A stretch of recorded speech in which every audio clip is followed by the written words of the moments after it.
பெரியவா திருவடிகளே சரணம். எனக்கு நல்ல நிம்மதி வேணும் வாழ்க்கையில.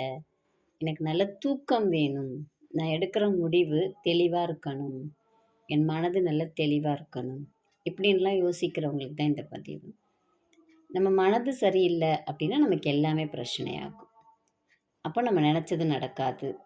நினச்சது நடக்கலைன்னா டென்ஷன் ஆகும். அப்போது அது நமக்கு உடல்நிலையை பாதிக்கும்.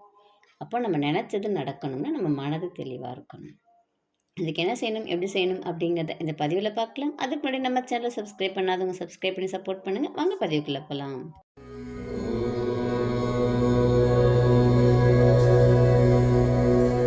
மனம் ஒரு குரங்கு அப்படின்னு சொல்லுவாங்க. ஏன்னா அது தாவிக்கிட்டே இருக்கும். ஒரு நிலைப்பாட்டில் இருக்கவே இருக்காது. நம்மளால் அதை அடக்கவும் முடியாது. நம்ம அதை அடக்கிட்டோம்னாலே நம்ம ஞானிகள் மாதிரி ஆயிடுவோம் இல்லைங்களா? ஆனால் நம்ம கொஞ்சம் தெளிவாக சிந்திக்கணும். நம்ம யோசனை பண்ணுறது தெளிவாக இருக்கணும்.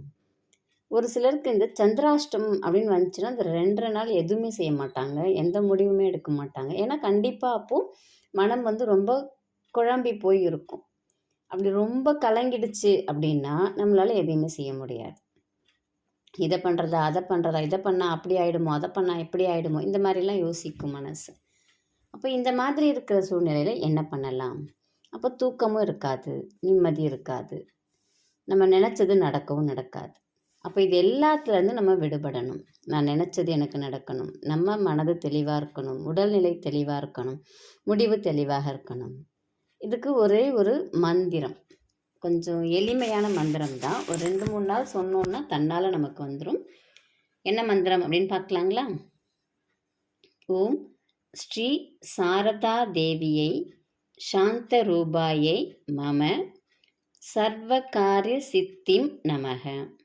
ஓம் ஸ்ரீ சாரதா தேவியை சாந்த ரூபாயை மம சர்வகாரிய சித்திம் நமக. ஓம் ஸ்ரீ சாரதா தேவியை சாந்த ரூபாயை மம சர்வகாரிய சித்திம் நமக. நம்ம செய்யக்கூடிய எல்லா காரியங்களும் நமக்கு ஜெயமாகறதுக்கு, நம்ம மனது தெளிவாகிறதுக்கு, நிம்மதியான உறக்கம் வருவதற்கு, நம்ம ஆரோக்கியம் நல்லா இருக்கிறதுக்கு, இது எல்லாத்துக்குமே இந்த ஒரே ஒரு மந்திரம் போதும். இந்த ஒரு மந்திரம் சொல்கிறதுக்காக நீங்கள் நிறைய செலவெல்லாம் பண்ணணுமா? இல்லை.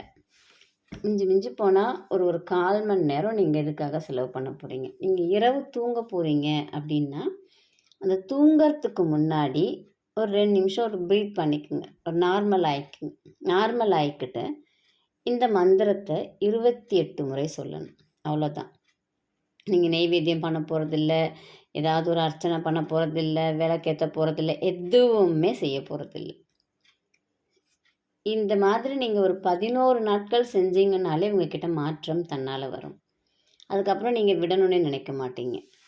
தொடர்ந்து செஞ்சுட்டு வர உங்களுடைய மனது ரொம்ப தெளிவாகும். என்ன செய்யணும், எப்படி செய்யணும் அப்படிங்கிறத தன்னால் அழகாக நீங்கள் முடிவெடுப்பீங்க. மனது தெளிவாக இருந்துச்சுன்னா உடல் ஆரோக்கியம் ரொம்ப நல்லா இருக்கும். நம்ம மனக்குழப்பம் தான் நம்ம உடல் ஆரோக்கியத்திற்குரிய பிரச்சனையே. இதில் ஒரே ஒரு சின்ன பிரச்சனை இருக்குது. என்னன்னு கேட்டிங்கன்னா, இந்த மந்திர உபதேசம் அப்படிங்கிறது குருக்கிட்டேருந்து தான் நம்ம வாங்கணும்.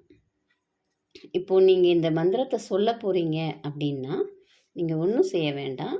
ஒரு 10 ரூபாயோ ஒரு 20 ரூபாயோ எடுத்து வச்சுருங்க. வச்சுட்டு நீங்கள் அதை யாருக்காவது செலவு பண்ணிவிடுங்க.